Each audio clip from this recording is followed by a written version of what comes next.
हम सब के अनादि पिता परमेश्वर ने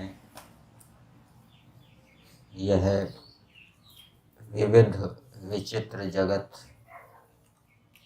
हमारे लिए बनाया है और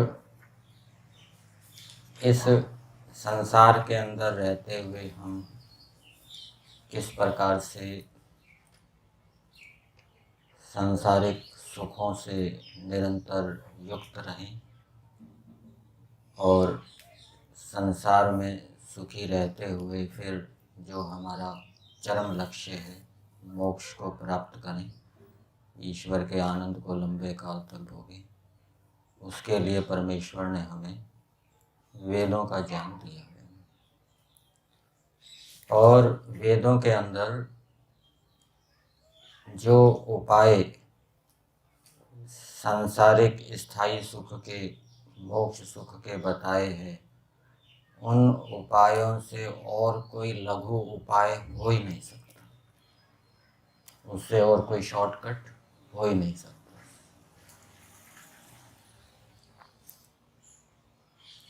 व्याकरण के अंदर चर्चा आती है अथ शब्दानुशासनम, शब्दों का उपदेश अब किया जाएगा। तो शब्दों का उपदेश कैसे करना चाहिए?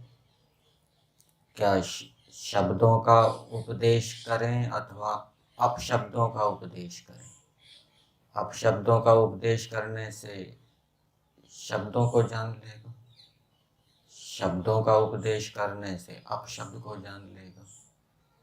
ठीक है, शब्द का उपदेश कर दिया तो पता लग जाएगा कि ये अपशब्द है, अपशब्द का उपदेश कर दिया तो पता लग जाएगा कि ये शब्द है। तो कौन से उपाय से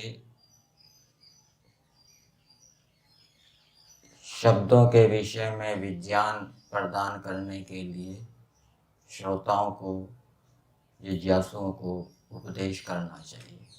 तो वहाँ क्या उपाय बताए? किसका उपदेश करना चाहिए? शब्द बताने चाहिए, अपशब्द नहीं बताने चाहिए। क्योंकि यदि अपशब्द बताएंगे तो एक एक शब्द के अनेक अपशब्द हैं। जैसे गो शब्द है, गो शब्द के अनेक अपशब्द हैं, गावी, गोणी, गोता, गोपोतलिका, ये गो शब्द के अनेक अपशब्द हैं। तो इन अपशब्दों का उपदेश करने लगेंगे तो बहुत सारे अपशब्द हो जाएंगे और शब्द लघु रहेंगे। तो ऋषियों ने क्या किया? लघु उपाय से हमें शब्दों के विषय में विज्ञान कराया, शब्दों का उपदेश किया। फिर शब्दों का उपदेश भी कैसे करें? क्या एक एक शब्द को बताएं? यदि एक एक शब्द को बताएंगे तो बहुत वर्ष लग जाएंगे। वहाँ पर उदाहरण दिया है कि बृहस्पति ने इंद्र को दिव्य सहस्र वर्ष तक एक एक शब्द का उपदेश किया, फिर भी पार नहीं पा सके। तो ये लंबा उपाय है। तो लघु उपाय क्या है कि कुछ सामान्य लक्षण कर दिए जाए, फिर कुछ अपवाद बता दिए जाए, सामान्य लक्षण को करने वाले सूत्र और फिर उसका अपवाद। तो इससे शब्दों का उपदेश लघु उपाय से हो जाएगा। सूत्रों को बनाकर, सामान्य और अपवाद बनाकर थोड़े काल में हम बहुत विशाल शब्दों की राशि को जान सकते हैं।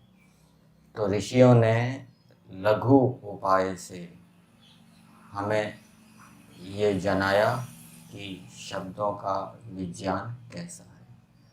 तो इसी प्रकार से वेदों में भी हमें ऐसे उपाय सांसारिक सुख अथवा मोक्ष सुख को प्राप्त करने के मिलते हैं जो लघु है, उससे और लघु उपाय नहीं हो सकते। जैसे आज हमने जिस मंत्र का स्वाध्याय किया, इसमें ईश्वर की उपासना के विषय में बताया है कि मनुष्यों को ईश्वर की उपासना करनी चाहिए।